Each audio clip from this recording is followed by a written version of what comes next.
Алыкул Осмонов атындагы Кыргыз улуттук китепканасында Памир Мургап өрөөнүндөгү жашаган кыргыздардын жашоо турмушу, тагдыры, басып өткөн жолу, коңшу элдер менен болгон ынтымагын камтыган достуктун ордосу болгон Алтын өрөөн китебинин бет ачары болду. Мен буга чейин поэтикалык чыгармаларды жазып жүргөнмүн, ырларды, поэзия боюнча.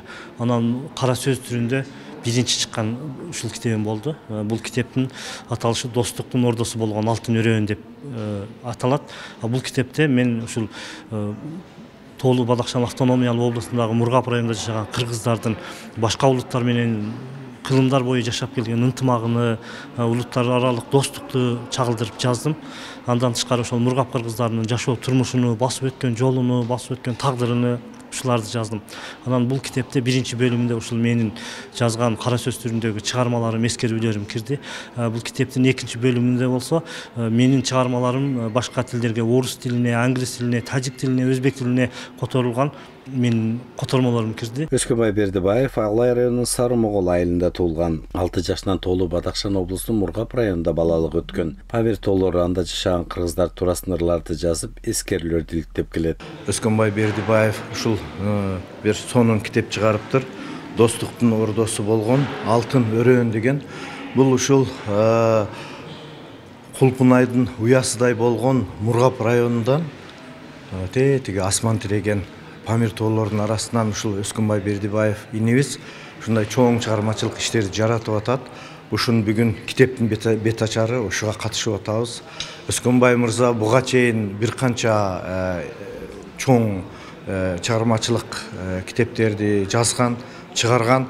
Бүгүн алгачкысы эмес, бул ушунун уландысы болуп атат.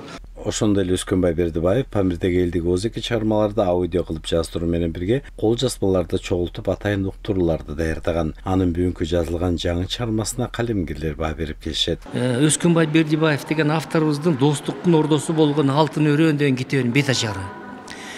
Өскөнбай Бердибаев негизи бул белгилүү автор. Жаштар кийинки жылдары жаштардан чыгып келаткан мыкты чыгармачыл инсандардан да жакшы келатат. Ушул менин оюмча бир 5-чи китеби болсо керек. Буга чейинки да чыгармачылар менен таанышканбыз. Жакшы акын катары калыпка түшүп калган, жазуучу катары дагы бир мыкты чыгармалар жаратып келаткан адам, инсан. Өскөнбай Бердибаев өзү ошол жакта өсүп, Мургапта өсүп, ошол жакта тарбияланып окуп, ошол жактан келген инсан катары бизге окурмандарга Памирде, Мургаптагы жашаган биздин жердештерибиздин, биздин кыргыздарыбыздын турмуш тиричилигин, ошондой эле айыл жериндеги мыкты инсандардын улутка, элине болгон кызматын, жердин көркөмдүгүн, жердин кооздугун бир көркөм каражаттар менен шөкөттөп жазып берген китебинде. Биз буга чейин билчүбүз, ошол Тажикстанга карап калган Мургап өрөөнүнө биздин белгилүү акын жазуучуларыбыз барып иштеп, мугалим болуп, өз иштерин жасап, анан кайра келишкен. Алардын чыгармачылыгы аркылуу бизче эле Памир жергеси менен Мургап жергесиндеги биздин кыргыз улутундагы адамдардын турмуш тажрыйбасын, ошол жактын жеринин көркөмдүгүн, же болбосо бир мамилелерин, улуттан улутка болгон мамилелерин чагылдырып берчү эле. Бирок азыр Өскөнбай өзү жашап, өзү түбөлүк ошол жерде киндик кан тапкан жер жөнүндө жазат да. Бүгүнкү китептен бет ачарына жалпы Мургап жана Памирлик кыргыздар катышып, акындар, жазуучулар, коомдук ишмерлер жана ошондой эле ички иштер органдары кимдер Мургапка барып, ошол жерде кызмат кылып келген адамдар бардыгы келишип, мына ошол өрөөндөгү таланттарга баа беришип, Мургап өрөөндөгү кол өнөрчүлөрдүн көргөзмөсү да коюлган.